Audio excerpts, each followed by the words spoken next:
note-taking capabilities ready. Your event begins in less than 3 minutes.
Hi everyone, it is Stacy with Sew Steady, and I am here live with HollyAnne Knight. HollyAnne, I am so excited to have you live with us today to just share your story and kind of tell everybody about who you are and what you're up to over there at String and Story. So tell us a little bit about yourself. Yeah, thank you for having me. This is so exciting to finally be getting all of this launched out into the world. I am HollyAnne Knight of String and Story, and it's my job to guide rock stars all over the world to quilt with confidence. And my favorite part of the quilting process is the actual quilting. And so I love helping folks take things from quilt tops and take them all the way to being finished quilts. And that leap can sometimes feel so big, it can feel overwhelming. And really taking a lot of the fear out of that and teaching my rock stars to pursue joy units just lights me up. It's my favorite thing of what I do. I love that. Joy units. Joy units. Awesome. It's always the joy units. That's perfect. So how did you get started with String and Story and your rock star group? Yeah, I joke often that, I started quilting when my first son was born and things have escalated quickly. And I kind of gesture because I'm sitting in the back of my brick and mortar quilt shop. So things really have, grown quite literally. But after having my oldest son, I had what we found out later was just absolutely horrifying postpartum depression. And I finally got a diagnosis after Ian was born later. But at the time, I just knew how lonely and isolated I felt. And I had had lots of creative hobbies before having Jem. But I was an oil painter, and there's lead in oil paints and there's cadmium in oil paints. And, I was a ballroom dancer, but, if you go out salsa dancing, that's going to be late at night. And so I had these hobbies that I felt like I didn't have outlets anymore. Yeah. once I had my son, and I just found myself in this really isolated place. I didn't have friends with babies yet and all of that. So my mom, knew that a creative outlet would do the thing and kind of latched onto this passing comment I'd made about wanting to learn to sew. And she showed up with a box of t-shirts and goes, "Why don't you Google how to make me a t-shirt quilt?" Which, of course, like, sure, let's start with knits. Like, that sounds like a great plan. What could possibly go wrong? But none I of us do had any think idea. though, yeah, a lot of people probably start with t-shirt quilts though. They do. And I will say, as Yeah. a side note, like, I still love a good t-shirt quilt moment. I still make t-shirt quilts for Yeah. folks. Like, I never quite developed that like loathing that is so common. Yeah. And I think because it became such a valuable part of my story. So I had a friend that had a $97 Kenmore that she had bought, like at Yield big box store back who knows when. And she had upgraded. So she handed that one to me and was like, "Here's this, like, go to town." And the wild thing was that I literally Googled how to make a t-shirt quilt. I wish I knew whose blog I landed on, because bless this human who had a blog spot with a tutorial and, our grainy digital camera photos. But I got the thing done. I made every mistake you can imagine. I had to learn Yeah. about ballpoint needles and walking feet, and I lost a fingertip to the rotary cutter. Um, because I had no idea what the heck I was doing. But it worked. And what I found was this beautiful intersection of like this very pragmatic world I was living in of like, baby needs to eat, baby needs to be changed, something has to be washed, everybody's tired, and then we're going to do it all again. And I was just living in this kind of survival season. Mm-hmm. And quilting was both fabulously pragmatic and gave me a creative outlet. And it was a thing that stayed done. That everything else in my life was circular, but if I sewed a seam, it was still there when I came back. And I just started picking up bits and pieces. It started as I made mom's t-shirt quilt. And then I had, the little Etsy shop, because what mom didn't at some point in the 2000s. And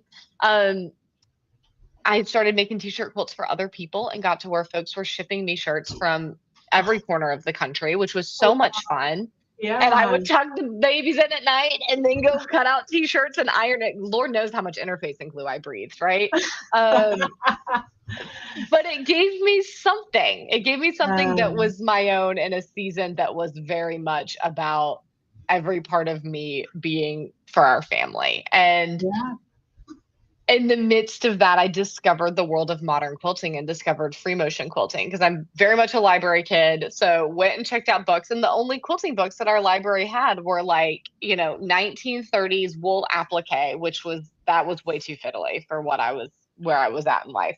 And Angela Walters' free motion quilting books. And so I just checked out the stack and was like, wait a second, I can put texture on fabric the way I used to do with oil paints. Sign me up. I'm figuring this out. And Yeah. walked myself into a local store and proudly announced that I needed a free motion quilting foot, and was so proud that I knew the name of the thing that I wanted. Yeah. And they looked at me and went, "Oh, what kind of sewing machine do you have?" Kenmore, like the washing machine. They didn't think that was very impressive.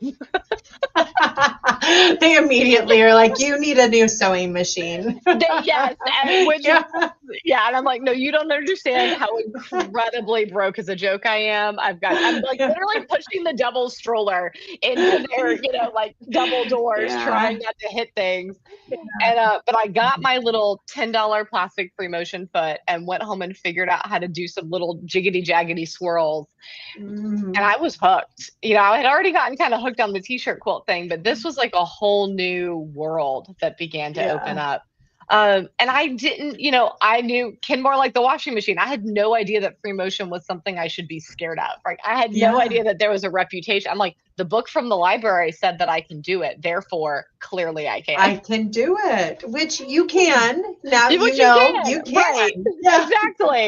And the part of me looks back and is like, the delusion of youth. And part of me is like, Yeah. that's exactly the attitude that every single one of us should Yeah. have about everything we're learning in quilting at any point, because I agree. it's not that it's fabric, right? Like, we're here for the joy units.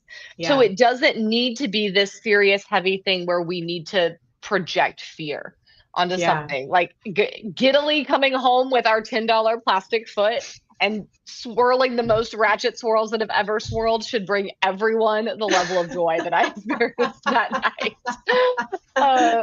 You know, and Okay, as I do have a question. Yeah. Did you practice before you put your swirls on your t-shirt quilts? I did not put them on the t-shirt quilt. Oh, I will say by this point I had figured out enough that I put that on quilting cotton. Now, did I practice on a practice sandwich before I put that on my Allison Glass half square triangles that had no points to speak of? No, I don't believe I did. I just kind of went for it. But I still have that quilt too, and it still hangs in my house. So, you know, I love it. it gets the job done. The tension, we just won't discuss it. We didn't know what tension was at the time. But that's okay, because that learning process of just figuring out the next right step, it kept building. And somewhere along the way, I started realizing that this thing I had jumped into with such delightful, wild abandon was something that tripped up a lot of other quilters. And my degree is in education. The plan had been to be a middle school English teacher, and then life lifed, and we decided to go ahead and have our kids. And as I heard that other folks were scared of this thing that I was falling more in love with by the moment, that's when I started making videos and went, oh, maybe I can help folks. Like if it's not that big a deal, in the sense of like, let's have some just joy and curiosity about it, maybe I can show other people how to do this too. So very quickly after learning myself, I started sharing what I was learning online, and String and Story just kind of took off. You know, I came at this thing from living a very difficult story of a season, recognizing other people had stories like that too, that almost all of us come to quilting at either a very high or a very low. And so why not create a place where we can channel that into something creative? We can do that life together and chase those joy units no matter what else is happening away from our sewing table. I love it. That's an amazing story. And, you know, I think you're right. I think that it does bring so much joy. And, you know, the stories that you hear about people going through the COVID time and having this as a release during that. And, you know, it kind of brings tears to my eyes, to be honest, because it's truly something that, you know, you as an individual need to survive those tough moments. So we need each other. We need a creative expression. And, you know, I think in some ways I look back, as we all do, on the COVID times as such a difficult season. And on the other hand, very similarly, I think back to, and Christine, I see in the chat, I think you were part of the Quilting Rockstars during that season, right? Like I look back with some fondness on just how much we connected too, because all we had was this, and we made the most of it. I agree. Yeah, absolutely. So tell me, so your first quilt was the t-shirt quilt. And obviously since then you've been really busy. So you opened a store, things escalated quickly. What can I say? So how long have you had your store there? Yeah, the shop turns 3 this weekend, which is really exciting. Yeah. So String and Story is almost 9. The shop is almost 3. And, you know, we were online only forever. All through COVID, we were in a really beautiful place when COVID happened, that we had been, you know, hosting online classes and workshops and videos and things for several years already. So while the rest of the world was kind of scrambling to figure out how to do things online, we were able to just double down. And that was really fun in some way. Like there were elements of that were genuinely fun, because it was like, oh, I've got all this infrastructure and I'm, you know, home. So why not? Let's just do this. Exactly. And then post COVID, I think as everyone started kind of craving that, I call it like the back to school energy, right? Of like, everyone was like, I just want to be out. I want to be with people. I want to touch the things and pet the fabric. And we had the opportunity to open this space. I mentioned, you know, my background in oil painting, and actually the studio I used to paint in was this room. And when the studio owners decided to retire, I walked in just being a nosy Nelly and was like, hey, like Pam, like who's moving in? And she, in her, you know, septuagenarian creative mama of the town energy, looked me dead in the eyes and told me it was me. And I said, yes, ma'am, as one does. I was born and raised here in the Deep South. I said, yes, ma'am. And that was that, as far as I'm concerned. And it I love was. that. And so 3 years Yeah. ago, String and Story on Main was born, and we started with, one row of solid fabrics, and that was it. And we've expanded quite a bit since. But Yeah, we get to do all the things in person that we also do online, and it's fun to get to connect that's both cool. ways. I agree. I think that there's so much value because it is a different experience in person, Hmm. as much as, the Yeah. Zoom classes or, the live demos are really helpful. I definitely think that sometimes those hands-on, like in-person classes can really be a launching point for folks to the next Yeah. level. I So mean, and I know the rock stars think I'm goofy online. Like, I'm goofier in person. Like, there's more shenanigans. There are always more shenanigans. Oh, that's perfect. Well, we are super excited to kind of share with everyone that we have recently partnered up with HollyAnne Knight, Mhm. and we are making a couple of those Rockstar rulers. So, Yes. Da da da. Holly, you were going to share with everyone just a little bit about the Mhm. rulers. Yeah. And then I posted a link already to the rulers that we have on our website. You've got those two rulers. Mhm. And then maybe you can just tell them a little bit about them, show them what you've Yeah. created with it. And if there's a chance to do a demo, we can do that too. Absolutely. Sounds great. I love it. So, oh, I am solo on the stage. Hey, y'all, listen, this means we can Yeah, shenanigan nobody even wants to more look at now. me. So this is exciting. So I mentioned kind of my foray into free motion. And of course, at some point, the next step becomes ruler quilting. Now, I will put a big asterisk here. I have a lot of rock stars that go the other way, that jumping straight into free motion feels really daunting. And so you start with rulers and then circle over. But whichever way you come at this, the two skills pair really well together. For me, I had the opportunity a few years into my quilting journey. I was making a lot of charity quilts and was actually gifted a used long arm, and when I was quilting on my domestic, if I needed to stitch in the ditch, I would just swap to my walking foot and do whatever I needed to do, to stitch in the ditch or add some echo quilting or whatever other straight lines caught my attention. But that doesn't work on a long arm. You need to use a ruler in order to guide it. So that brought me to ruler quilting. And then slowly but surely, I realized the advantages of using a ruler on my domestic machine as well. So now I use both skills in tandem very, very often. And it was so exciting to connect with So Steady. I guess that was about a year ago now, because I had been using a whole bunch of different rulers that were out on the market and just couldn't find the combination of shapes that really worked for the stuff that I do. I find it very cumbersome to have to switch back and forth between a bunch of rulers. So I wanted to really dial in my toolbox and be able to share that with y'all so that you can have kind of a complete picture in just a couple of tools.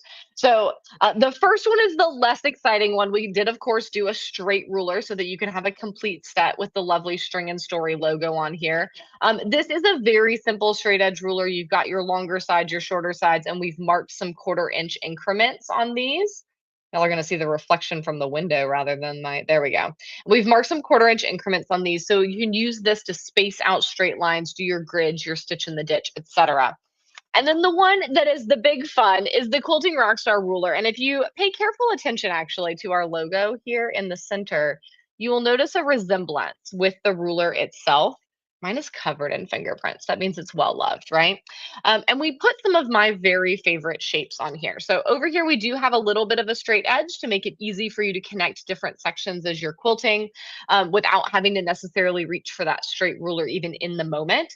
But then we've got two half circles. We have a larger half circle here and a smaller one down here. They're 2 inches and 3 inches respectively. I love these for clamshells, for continuous curves. I was like, my brain train crashed. Oh no. For continuous curves, for adding different shapes, inside of, you'll see over on the Polaris quilt I'm going to show you momentarily, I added like a flower inside of a star by using this half circle shape, and it turned out absolutely beautifully. Then I love this gentle curve. You can do things like church windows, curved grids, um, even more gentle, like scallop like shapes to go along a border, or filling in a space. And then finally, the kind of pièce de resistance of this that I think sets this ruler apart the most from other rulers is this half hexie. And a little over a year ago, I was doing some custom quilting. inside the center of a quilt that had some bee blocks on it, and I wanted to put a honeycomb behind the bee, and I could not for the life of me find a hexie ruler that was readily available. So when I had this opportunity, that was one of the shapes that I really wanted to incorporate.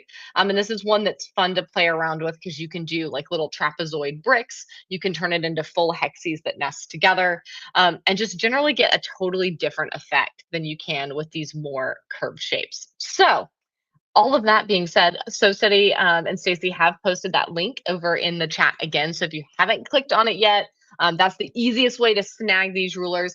And to go with it, there's also a free resource. I'm going to drop a link for y'all. This is available as a QR code on the ruler packaging. So if you, oh, my comment did not post. Hey, Stacy, do you know if you can post it instead? How do I post it? Can I post it to you? Yeah, here, I'll put please it in just the put it in studio the chat, comments. and then Thank you. yeah, I'll do that now. I was like, oh no, it didn't like me. That's okay. This is available as there's a QR code on the ruler packaging for you to access this. So if you order your rulers and they come and you're like, oh no, there was a resource and I've lost track of it, fear not. We have a link right there on the ruler packaging for you. But for those of you that either already have rulers or you want to look at this before your rulers even arrive, there's a free workbook. This is called the Quilt Your First Project with Confidence workbook. And it's going to step you through the supplies you need to successfully quilt with rulers, as well as some first steps in using them successfully. Okay. Now, I know it's fun to hear about all the different shapes and a little bit of my backstory, but what's the most fun is getting to look at some quilts. So I'm going to take y'all on a little tour of String a Story on Main here. I mentioned we're here in the shop. And we're going to simply walk forward so you'll kind of see my little, this is my little like sew cave back here. Ooh, nope, this way. So this is where I hide at the back of the shop. Yep. And then, you know, we've got fabric. Up towards the front. And so if you come in our front door, this is what it looks like. That we've got fabric down each side, and we have our dueling long arms, we call them. So we've got the handy quilter Amara over on this side and my handy quilter Moxie over here. And this is where we're going to camp out for a minute, is taking a peek at some of these quilts. Love that. When you get started, I mentioned that Quilt Your First Project workbook. This quilt up here, this is actually a panel. So this is a printed panel that we have available in our online store. And this is my recommendation for when you're getting started on your ruler quilting journey. Holding this and making it point the right direction is way harder than it ought to be, by the way. I agree. So bear with me as I'm like wobbling all over the place.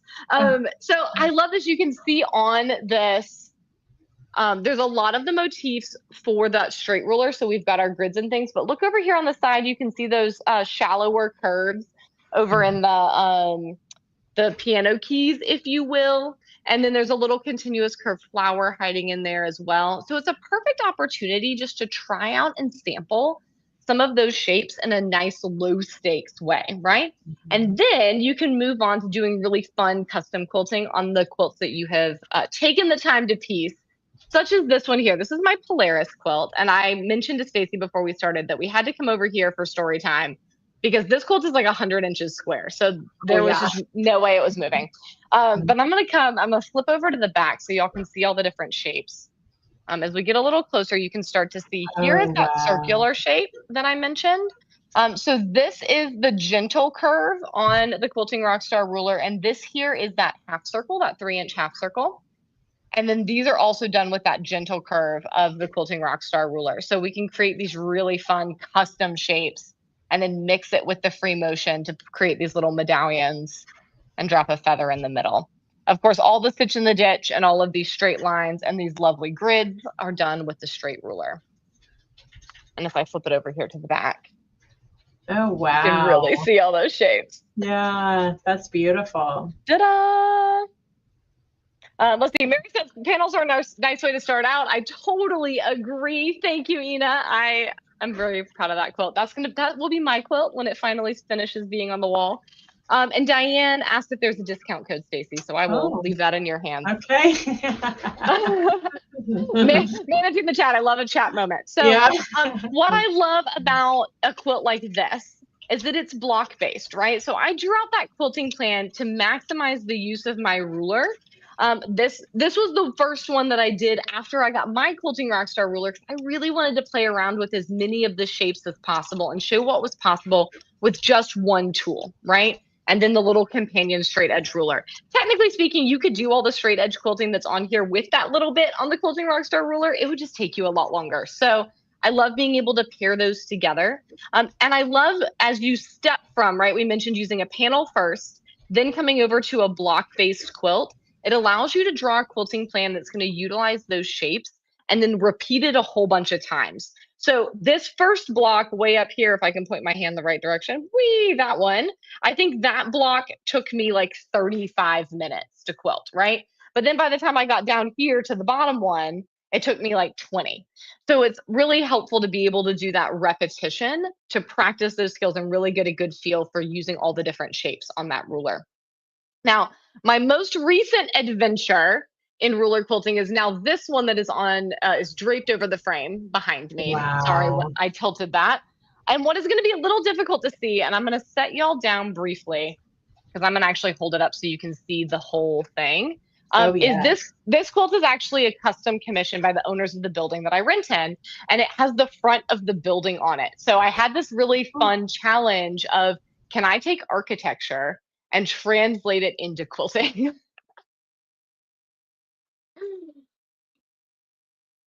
So as I hold this up, you'll be able to see the top arch of the building. There in the center, it says Mathis. That's the name of our building. And then down below, we'll go section by section. There are the doors and windows kind of the building. So if I go over on the back here, you can see the big archway. There it is. Yes. Gorgeous church windows for the top of the arch. And then as I come down, oh my these goodness. arches here. Oh, that's incredible. And then the doorways down at the, come on, don't escape. Oh, we got dog hair on it. Isn't that real life? And then these doorways here. So as you can imagine, right, like this stem here is set with the curve of the Quilting Rockstar ruler. All of these grids are done with that straight ruler. And just being able to add all of these different shapes and accents in, not to mention actually laying in, let's see if y'all will be able to see it better on the back now. Now that you know what you're looking for, right? That's half the battle always. Yeah. Right. Not to mention laying in all of those long straight lines. Wow. To be able to create the front of a building. And I have to say, I did not see that at all on the front. It's because I was so focused on the piecing that I did not see the quilting at all. And it's stunning on the back. And that's what I love about it. Shows up. Yeah, I love that about quilts though, because it's really, you've got two different pieces of artistic impression happening. Absolutely. And this is one of my favorite types of quilting, is creating a whole different story with the quilting that is in some ways kind of divorced from what's going on with the background, right? Like the Lanterns of Hope, the piecing on the front, which is one of my patterns, is kind of one whole story, but then being able to layer something else totally on top and get to have all that fun. Here's that kind of curve and a curve shape again. Oh, that's with incredible. That long curve. And then of course these long arches and ruler guided switchbacks for maximum texture. Because when in doubt, maximum texture, right? Just keep texturizing. I feel like I always overcolor, and you're saying to keep doing it. Yeah, absolutely. I will co-sign that little permission slip for you all day long.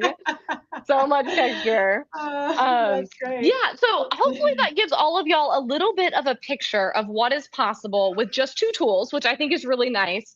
And those kind of infinite, which reminds me, I wanted to show you all the hexagons.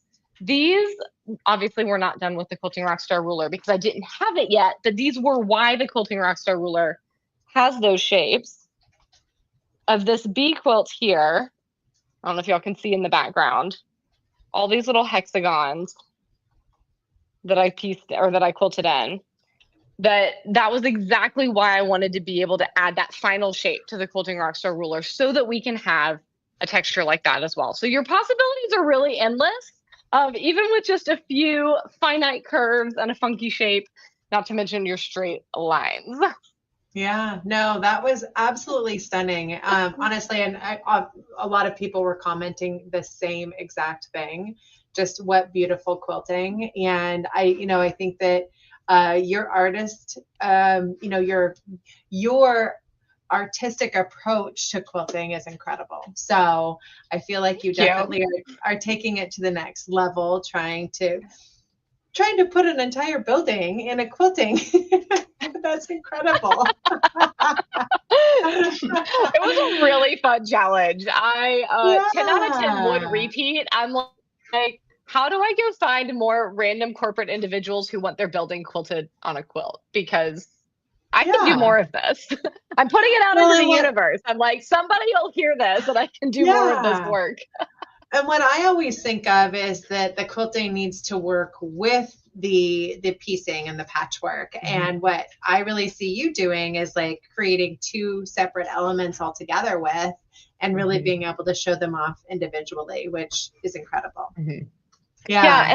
and they don't I mean I tend to think about, like if I have very little limited musical ability, right? But think about if you're playing the piano and you've got a melody carried in your right hand and you've got other things going on with your left.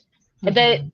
either your piecing or your quilting is going to be one of those and the other is going to be the other. And I want them to be able to converse, but they don't have to be singing the same notes at the same time, right? Yeah. And I think that's for example, that the big quilt on the wall that I showed y'all in the middle, Polaris, which is one of my pieced patterns. I've quilted that quilt a whole bunch of different ways. And I taught a masterclass back in January where I actually said, like, I was nervous about teaching it and nervous about creating a new quilting plan because I had done it so with the piecing so many times that I was worried I wouldn't be able to kind of see outside of those boxes. And this time, being able to think about I literally went down the brain train of like Polaris is a star, stars sparkle. What other things sparkle? Jewelry sparkles. Oh, here's a silversmith I follow on Instagram, and here are some of the shapes I love that she uses. Let me put them on the quilt, right? Like that was Yeah. like the brain train, so that those Yeah. things are connected in a way. They can be adjacent to one another. Mhm. Um, and when you're looking at it from the front, you still see the piecing first in both of these quilts, right? And then you flip it Mhm. over to the back and realize there's a whole other layer happening. Yeah. um, and Now in I my want mind, to I'm like, look that's at, more joy units. I love it. And now I want to look at the backs of all your quilts. Oh, thank you. Yeah. What if you can see the back of this one? Let's see if we get y'all I closer. can. Because this one does the same. So this is another interesting one. I did not quilt this one with the Quilting Rockstar ruler. It predates it, but you absolutely Okay. could. Yeah. So you can see here these big clamshells. Um, and I affectionately call this the pizza pan quilt because I actually made those with a pizza pan, which I don't recommend. It's not safe, but Oh, I did it. no way. Well, do you know how hard it is to find a 15-inch circular ruler? There's not Yeah. a market for that. Like, it's not even like it Yeah. needs to exist. There's not a market for that. This is a very specific use case. But inside this fabric, which you probably can't even see anymore because it's faded, are little palm fronds. And I wanted to put that shape. So this was, I pulled one little element from the piecing and wanted to make it the quilting. So inside each of these big arches are the little palm fronds as well. So I've got these big clamshells and then I filled them in. So on the back, Oh, yeah. you can I love it. see the Yeah. clams and all of their fun little fills. That's so great. So Well, if I we were to do do, that we, now instead of with a pizza pan, I yeah. would draw those half circles and then would use this gentle curve. So you could do it safer now with the I quilting love it. rockstar ruler. And I will say we do have an option up to 18 inches for circles. Okay, So, so steady, y'all are the heroes that I didn't have back in the day. Okay. and it's not a pie pan. And it's not a pie pan. There you Yeah. go. This is the safer option and the one I will now officially recommend I love it. because that Well, didn't exist way back in the day. well, I did want to let you know that we did go ahead because someone was asking if there was a deal today, and we try to, when we do a Yay! lives with someone, we try to do a little deal day option. So we do, if you do deal day 20, we are today only offering 20% off of the Rockstar and the straight ruler. Oh, So yeah, and then you get mentioned it that now, there is folks. You mentioned that there is a QR code on the packaging. Is that right? Yes, And there's a that's QR gonna code on the packaging for that workbook that we mentioned. perfect. So if you don't download the workbook right now, then it'll be part of the packaging when you get your actual ruler. Um, Huzzah! yeah.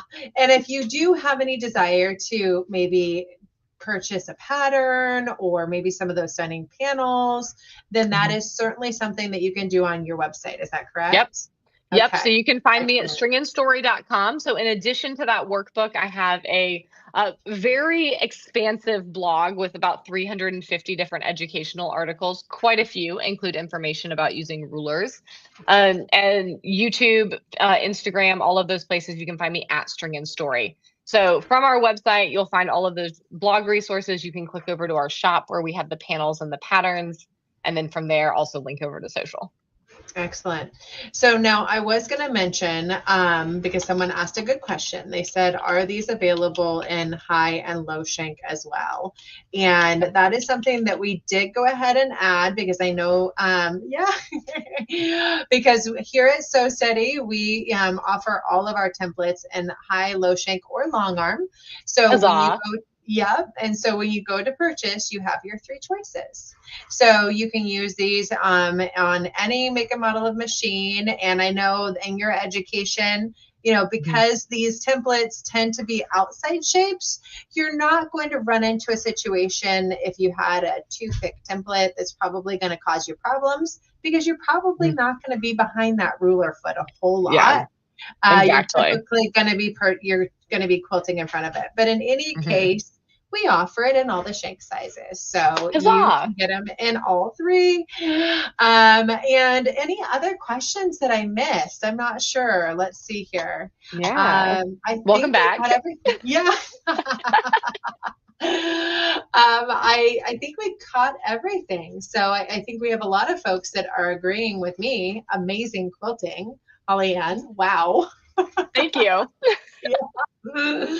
And I think that obviously you've got a lot of opportunity to learn from HollyAnne and in many different ways. So take advantage of that. We appreciate you all joining us today and just hearing your story. It's amazing. So thank you. It's been so great to be here.